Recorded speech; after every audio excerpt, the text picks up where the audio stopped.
ಜೈ ಶ್ರೀರಾಮ್. ನೀವು ನೋಡ್ತಾ ಇದ್ದೀರಾ ಟಿವಿ ವಿಕ್ರಮ. ನಾನು ಸೌಮ್ಯ ಸನಾತನಿ. ನಮ್ಮ ಟಿವಿ ವಿಕ್ರಮದ ಎಲ್ಲಾ ಕಾರ್ಯಕ್ರಮಗಳ ನೋಟಿಫಿಕೇಶನ್ ನಿಮಗೆ ಸಿಗಬೇಕಂತ ಹೇಳಿದ್ರೆ ನಮ್ಮ ಟಿವಿ ವಿಕ್ರಮ ಚಾನೆಲ್ ಅನ್ನು ಸಬ್ಸ್ಕ್ರೈಬ್ ಮಾಡಿ, ಹಾಗೆ ಬೆಲ್ ಬಟನ್ ಕ್ಲಿಕ್ ಮಾಡೋದನ್ನ ಖಂಡಿತ ಮರಿಬೇಡಿ.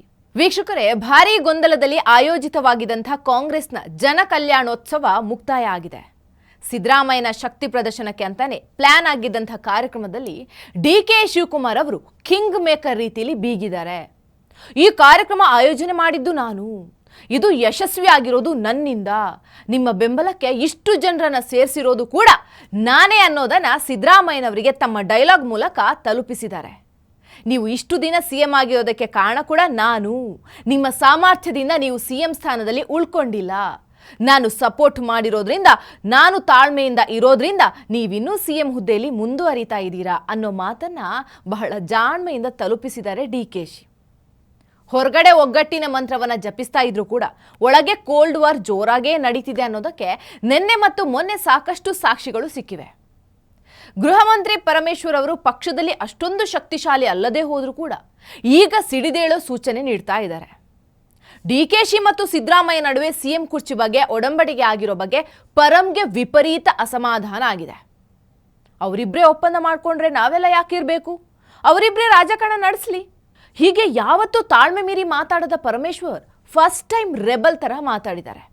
ಸರ್, ನಿನ್ನೆ ಡಿಕೆಶಿ ಇಲ್ಲ ಒಪ್ಪಂದ ಆಗಿಲ್ಲ ಅನ್ನುವಂತ ಮಾತುಗಳನ್ನು ಹೇಳಿ. ನೋಡ್ರಿ, ಯಾವ ಒಪ್ಪಂದ ಆಗಿರೋದು ನಮಗೇನು ಗೊತ್ತಿಲ್ಲ, ನನಗೇನು ಗೊತ್ತಿಲ್ಲಪ್ಪ. ನಾನು ಯಾರು 2-3 ಜನ ಕೇಳಿದೆ, ಡೆಲ್ಲಿ ಒಳಗೂ ಕೇಳಿದೆ, ಇಲ್ಲೂ ಕೇಳಿದೆ. ಯಾವ ಒಪ್ಪಂದನೂ ಯಾರು ಆಗಿದೆ ಅಂತ ಎಲ್ಲೂ ಯಾರು ಹೇಳಿಲ್ಲ. ಶಿವಕುಮಾರ್ ಅವರು ಏನೋ ಅರ್ಥದಲ್ಲಿ ಹೇಳಿದಾರೋ ಗೊತ್ತಿಲ್ಲ ನನಗೆ. ಅದಕ್ಕೆ ಸಿದ್ದರಾಮಯ್ಯನವರು ಮಾನ್ಯ ಮುಖ್ಯಮಂತ್ರಿಗಳು ಇಲ್ಲ ಅಂತದೆಲ್ಲ ಒಪ್ಪಂದ ಏನು ಆಗಿಲ್ಲ ಅಂತ ಅವ್ರು ಹೇಳಿದ್ದಾರೆ. ಸ್ಪಷ್ಟವಾಗಿ ಸ್ಪಷ್ಟೀಕರಣ ಕೊಟ್ಟಿದ್ದಾರೆ.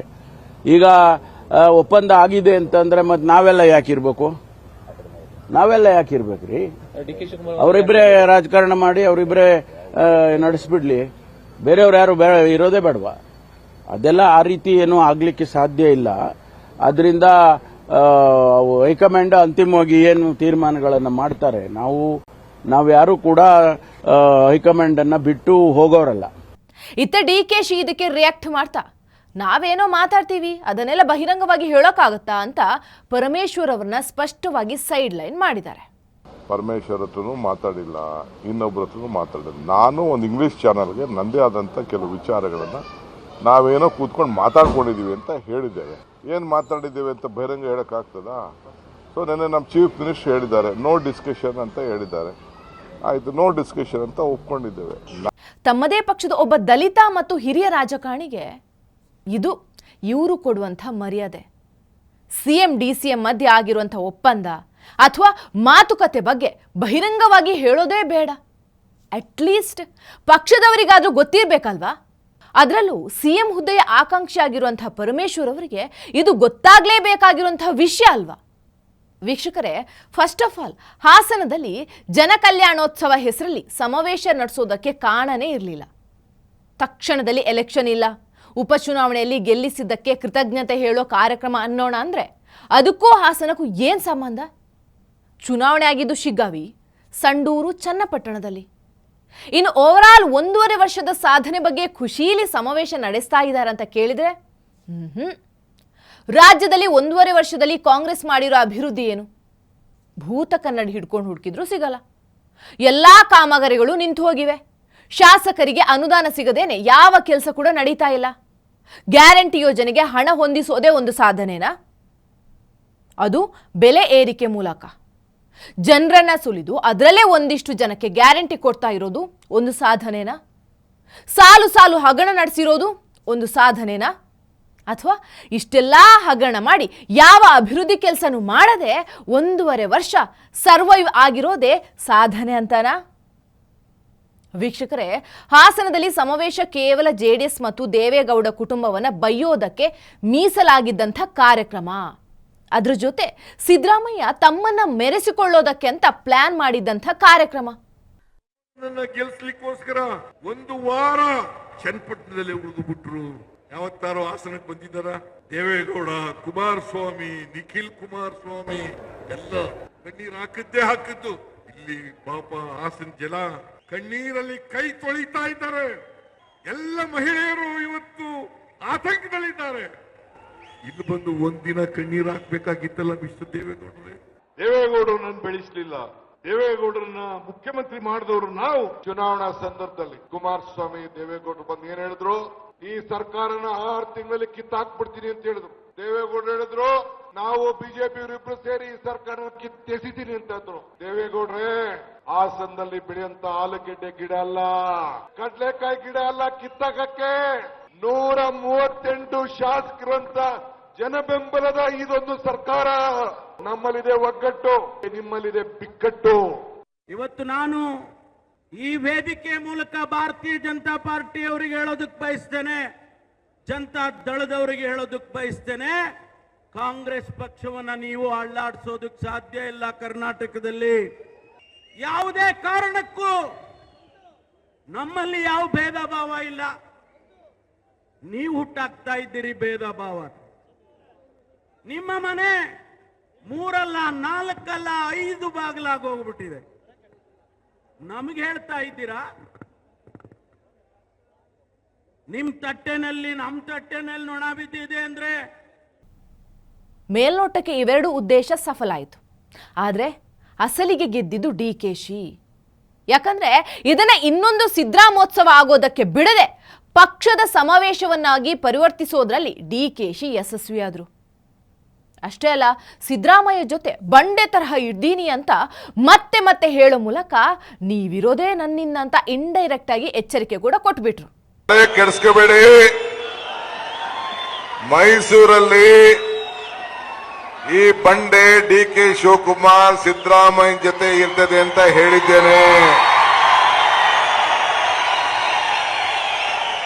ಈಗೂ ಇರ್ತೀನಿ, ನಾಳೆನೂ ಇರ್ತೀನಿ, ಸಾಯೋವರೆಗೂ ಇರ್ತೀನಿ. ಡಿ.ಕೆ. ಶಿವಕುಮಾರ್ ಕಮ್ಮದಲ್ಲಿ ಇಟ್ಕೊಳ್ಳಿ. ಇದು ಈ ಕನಕಪುರದ ಬಂಡೆಯ ಇತಿಹಾಸ. ಅಂದಹಾಗೆ ಡಿಕೆಶಿ ಒಂದು ಡೈಲಾಗ್ ಹೊಡೆದ್ರು, ಈ ಕನಕಪುರದ ಬಂಡೆ ಸಾಯುವವರೆಗೂ ಸಿದ್ದರಾಮಯ್ಯ ಜೊತೆ ಇರುತ್ತೆ ಅಂತ. ಆದರೆ ಈ ಜೊತೆ ಇರೋ ಒಡಂಬಡಿಕೆ ಸಿದ್ದರಾಮಯ್ಯ ಸಾಯುವವರೆಗೂ ಅಂತಾನೋ ಅಥವಾ ಡಿಕೆಶಿ ಸಾಯುವವರೆಗಂತಾನೋ ಇದೊಂದು ಕ್ಲಾರಿಟಿ ಸಿಗಲಿಲ್ಲ ನೋಡಿ. ಅದೇ ರೀತಿ ಸುರ್ಜೇವಾಲಾ ಒಂದು ಮಾತನ್ನ ಆಡಿದ್ರು, ಸಿದ್ದರಾಮಯ್ಯ ಡಿಕೆಶಿ ಇರೋ ತನಕ ಗ್ಯಾರಂಟಿ ನಿಲ್ಲೋದಿಲ್ಲ ಅಂತ. ಏನಿದ್ರ ಅರ್ಥ? ಸಿಎಂ ಡಿಸಿಎಂ ಬದಲಾದ್ರೆ ಗ್ಯಾರಂಟಿ ಯೋಜನೆ ನಿಂತು ಹೋಗುತ್ತೆ ಅಂತಾನಾ? जब तक राहुल गांधी हैं, जब तक मल्लिकार्जुन खड़गे जी हैं, जब तक सिद्धारमैया जी और डीके शिव कुमार जी हैं, आपके अधिकार और कांग्रेस की गारंटी को कोई हाथ नहीं लगा सकता. ऐसा कोई माई का लाल पैदा नहीं हुआ जो कर्नाटक के लोगों को मिलने वाला पैसा रोक दे. ಬಂಧುಗಳೇ, ಇವತ್ತು ಕೇಂದ್ರದಲ್ಲಿ ರಾಹುಲ್ ಗಾಂಧೀಜಿ ಅವರಿರೋರ್ಗೂ ಮಲ್ಲಿಕಾರ್ಜುನ ಖರ್ಗೆ ಜಿ ಅವರಿರೋರ್ಗೂ ರಾಜ್ಯದ ನಮ್ಮ ಹೆಮ್ಮೆಯ ಮುಖ್ಯಮಂತ್ರಿಯಾದಂತ ಸನ್ಮಾನ್ಯ ಸಿದ್ದರಾಮಯ್ಯ ಅವರಿರೋರ್ಗೂ ಡಿ.ಕೆ. ಶಿವಕುಮಾರ್ ಅಣ್ಣವರಿರೋರ್ಗೂ ನಮ್ಮ ಕಾಂಗ್ರೆಸ್ ಕೊಟ್ಟಿರ್ತಕ್ಕಂಥ ಗ್ಯಾರಂಟಿಗಳನ್ನ ಕಿತ್ಕೊಳ್ಳಂತ ಮಗ ಈ ರಾಜ್ಯದಲ್ಲಿ ಯಾರು ಹುಟ್ಟಿಲ್ಲ ಅಂತ ಹೇಳಿ ನಾವು ಘೋಷಣೆ ಮಾಡ್ತೀವಿ. ಸಿಎಂ ಡಿಸಿಎಂ ಯಾರೇ ಇದ್ರೂ ಕೂಡ ಗ್ಯಾರಂಟಿ ಯೋಜನೆ ಮುಂದುವರಿಯುತ್ತೆ ಅಂತ ಹೇಳ್ಬೇಕಿತ್ತಲ್ವಾ? ಅಂದ್ರೆ ಸಿದ್ದು ಮತ್ತು ಡಿಕೆಶಿ ಘೋಷಿಸಿರುವಂತಹ ಗ್ಯಾರಂಟಿಗಳು ಅವರು ಕುರ್ಚಿಯಿಂದ ಇಳಿದ್ರೆ ನಿಂತೋಗುತ್ತಾ? ವೀಕ್ಷಕರೇ, ಈಗಾಗಲೇ ರಾಜಣ್ಣ ಕಡೆಯಿಂದ ಕೆಪಿಸಿಸಿ ಅಧ್ಯಕ್ಷ ಪಟ್ಟಕ್ಕೆ ರೇಸ್ ಶುರುವಾಗಿದೆ. ಪರಮೇಶ್ವರ್ ಮತ್ತು ಡಿಕೆಶಿ ಕಡೆಯಿಂದ ಸಿಎಂ ಕುರ್ಚಿಗೆ ಯುದ್ಧ ಅನೌನ್ಸ್ ಆಗಿದೆ. ಸಿದ್ದರಾಮಯ್ಯ ತಾವೇ 5 ವರ್ಷ ಸಿಎಂ ಅಂತ ಪದೇ ಪದೇ ಹೇಳ್ತಾ ಇದ್ದಾರೆ.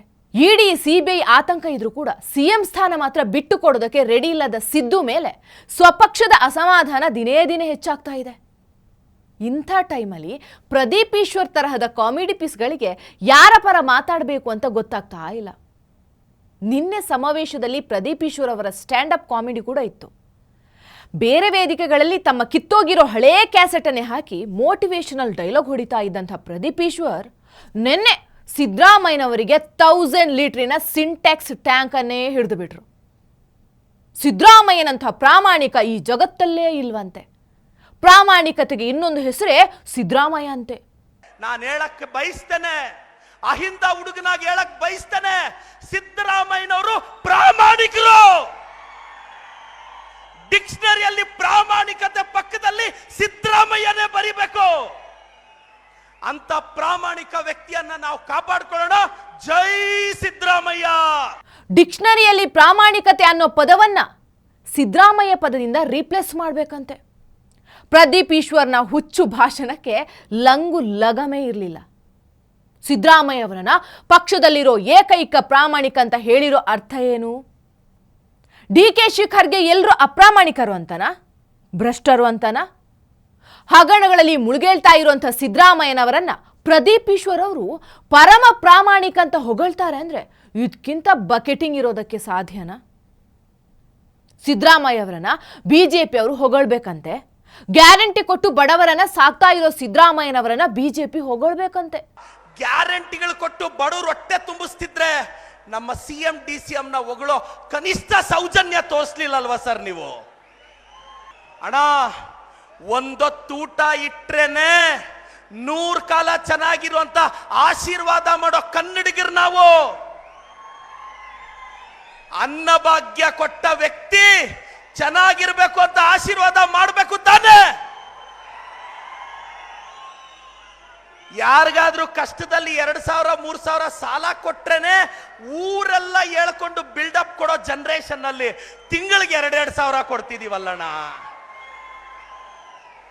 ಯಾವ್ದಾದ್ರೂ ದೇವಸ್ಥಾನಕ್ಕೆ ಹೋಗುವಾಗ ಕಾರಲ್ಲಿ ಡ್ರಾಪ್ ಹಾಕ್ಬಿಟ್ರೇನೆ ನಮ್ ಬಿಲ್ಡಪ್ಗಳು ಹಿಡಿಯಕ್ಕಾಗಲ್ಲ. ಅಂತದ್ದು ಬಸ್ಸಲ್ಲಿ ಉಚಿತ ಪ್ರಯಾಣ ಕೊಡ್ತಿದೀವಲ್ಲ ಸರ್. ಹಾಗಾದ್ರೆ ಕಾಂಗ್ರೆಸ್ನವರು ಒಂದೇ ಒಂದು ಹಗರಣ, ಒಂದೇ ಒಂದು ಕಪ್ಪು ಚುಕ್ಕೆ ಇಲ್ಲದಂಥ ಮೋದಿಯನ್ನ ಹೊಗಳಿ ತೋರಿಸ್ಲಿ ನೋಡೋಣ. ಬಡವರಿಗೋಸ್ಕರ ಸಾಲು ಸಾಲು ಯೋಜನೆ ಮಾಡಿರುವಂಥ ಮೋದಿಯನ್ನ ಪಕ್ಷ ಭೇದ ಮರೆತು ಹೊಗಳಿ ಬಿಡ್ಲಿ ನೋಡೋಣ. ಪ್ರದೀಪ್ ಈಶ್ವರ್ ನಿನ್ನೆ ಸಮಾವೇಶದಲ್ಲಿ ಮೋದಿಯನ್ನು ಹೊಗಳಿ ತೋರಿಸಿದ್ರೆ ಖಂಡಿತ ಬಿಜೆಪಿ ಸಿದ್ದರಾಮಯ್ಯ ಅವರನ್ನ ಹೊಗಳೋ ಬಗ್ಗೆ ಕನ್ಸಿಡರ್ ಮಾಡಬಹುದು.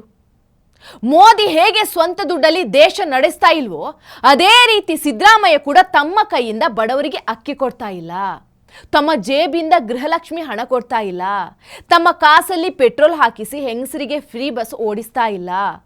ಇದು ಪ್ರದೀಪ್ ಈಶ್ವರ್ನಂಥ ಬಕೆಟ್ ಗಿರಾಕಿಗಳಿಗೆ ಅರ್ಥ ಆಗಬೇಕು. ಇನ್ನು 15 ಬಜೆಟ್ ಮಂಡಿಸಿರೋ ಸಿದ್ದರಾಮಯ್ಯನಿಗಿಂತ ಗಂಡಸು ಬೇಕಾ? ಈ ಪೌರುಷ ಯಾರಿಗಾದ್ರೂ ಇದೆಯಾ ಅಂತ ಈ ಪ್ರದೀಪ್ ಈಶ್ವರ್ ಮಾತಾಡ್ತಾರೆ. 15 ಬಜೆಟ್ ಮಂಡಿಸಿದ್ದಾರೆ ಅಂದ್ರೆ ಸಿದ್ದರಾಮಯ್ಯನಂತ ಗಂಡಸ್ ಬೇಕೇನಣ್ಣ? ಹಲೋ ಪ್ರದೀಪ್ ಈಶ್ವರ್, ಇದರಲ್ಲಿ ಗಂಡಸ್ತನದ ಪ್ರಶ್ನೆ ಏನಿದೆ? ಬಜೆಟ್ ಮಂಡಿಸೋದಕ್ಕೆ ಗಂಡಸೇ ಬೇಕಾಗಿಲ್ಲ. ಕೇಂದ್ರದಲ್ಲಿ ನಿರ್ಮಲಾ ಸೀತಾರಾಮನ್ ಅವರಂತಹ ಹೆಣ್ಣು ಮಗಳು ಸತತ 7 ಬಜೆಟ್ ಮಂಡಿಸಿದ್ದಾರೆ. ರಾಜನ ಮಗ ರಾಜಾದ ಕತೆ ಅಲ್ಲ, ಬಡವನ ಮಗ ರಾಜಾದ ಸಿದ್ದರಾಮಯ್ಯನ ಕತೆ ಇದು ಅಂತ ಕೂಗಾಡಿದಂಥ ಪ್ರದೀಪ್ ಈಶ್ವರ್, ಒಂದಾನೊಂದು ಕಾಲದಲ್ಲಿ ರಾಜನ ಮಗ ರಾಜನಾದ ಕಥೆಯಲ್ಲ ಇದು. ಈಗಿನ ಕಾಲದಲ್ಲಿ ಬಡವನ ಮಗ ರಾಜನಾದ ರಾಮನಾದ ಸಿದ್ದರಾಮಯ್ಯನ ಕಥೆ ಇದು. ನರೇಂದ್ರ ಮೋದಿ ಅವರನ್ನ ಯಾವುದಾದ್ರೂ ರಾಜನ ಮಗ ಅನ್ಕೊಂಡಿದಾರ? ಸಿದ್ದರಾಮಯ್ಯನವರಿಗೆ ತಮ್ಮನ್ನ ವೇದಿಕೆ ಮೇಲೆ ಹೊಗಳೋದಕ್ಕೆ ಯಾರೂ ಸಿಗ್ತಾ ಇಲ್ಲ ಅಂತ stand up comedian Pradeep Eshwar ಅವರನ್ನ ಕರೆಸಿದ್ದು ಸಾರ್ಥಕ ಆಯಿತು. ಇಲ್ಲಾಂದಿದ್ರೆ ಹಾಸನದಲ್ಲಿ ದೇವೇಗೌಡರ ಕುಟುಂಬಕ್ಕೆ ಬೈಯಕ್ಕೋಸ್ಕರ ಆಯೋಜಿಸಿದ್ದಂಥ ಈ ಕಾರ್ಯಕ್ರಮ ಒಂದು ಸೀರಿಯಸ್ ಪ್ರೋಗ್ರಾಮ್ ಆಗ್ಬಿಡ್ತಿತ್ತು. ಪ್ರದೀಪ್ ಈಶ್ವರ್ ಅವರಿಂದ ಜನರ ಮುಖದಲ್ಲಿ ನಗು ಮೂಡಿದ್ದು ಈ ಸಮಾವೇಶದ ಸಾರ್ಥಕತೆ. ಡಿಕೆಶಿ ಕೂಡ ಇದನ್ನ ಸಿದ್ದರಾಮಯ್ಯನವರ ಕೊನೆಯ ಸಂಭ್ರಮ ಅನ್ನೋ ರೀತಿ ಆಯೋಜಿಸಿ ಇಂಡೈರೆಕ್ಟ್ ಆಗಿ ಒಂದು ಸೆಂಡ್ ಆಫ್ ಪಾರ್ಟಿ ಕೊಟ್ಟಿದ್ದಾರೆ. ಆದ್ರೆ ಸಿದ್ದರಾಮಯ್ಯ ಮಾತ್ರ ಈ ಸಮಾವೇಶದಿಂದ ತಾನು ತನ್ನ ಬಲ ತೋರಿಸ್ಕೊಂಡಿದ್ದೀನಿ, ನಾನೇ ಪರ್ಮನೆಂಟ್ ಸಿಎಂ ಅನ್ನೋ ಭ್ರಮೆಯಲ್ಲಿ ಸುಖಿಸ್ತಾ ಇದ್ದಾರೆ. ಬಲಿಗೆ ಇಟ್ಟಿರುವಂಥ ಕುರಿ ಕೊರಳಿಗೆ ಹಾಕಿರೋ ಹಾರವನ್ನೇ ತಿನ್ನುತ್ತಲ್ವಾ ಹಾಗೆ. ಟಿವಿ ವಿಕ್ರಮ, ದೇಶ ನಿಮ್ಮ ಕೈಯಲ್ಲಿ. ಈ ಕಾರ್ಯಕ್ರಮ ನಿಮಗೆ ಇಷ್ಟ ಆಗಿದ್ದಲ್ಲಿ ಲೈಕ್, ಶೇರ್ ಹಾಗೂ ಕಮೆಂಟ್ ಮಾಡಿ. ಟಿವಿ ವಿಕ್ರಮದ ಕಾರ್ಯಕ್ರಮಗಳನ್ನು ನಿರಂತರವಾಗಿ ವೀಕ್ಷಿಸಲು ಸಬ್ಸ್ಕ್ರೈಬ್ ಮಾಡಿ, ಬೆಲ್ ಐಕನ್ ಒತ್ತಿ.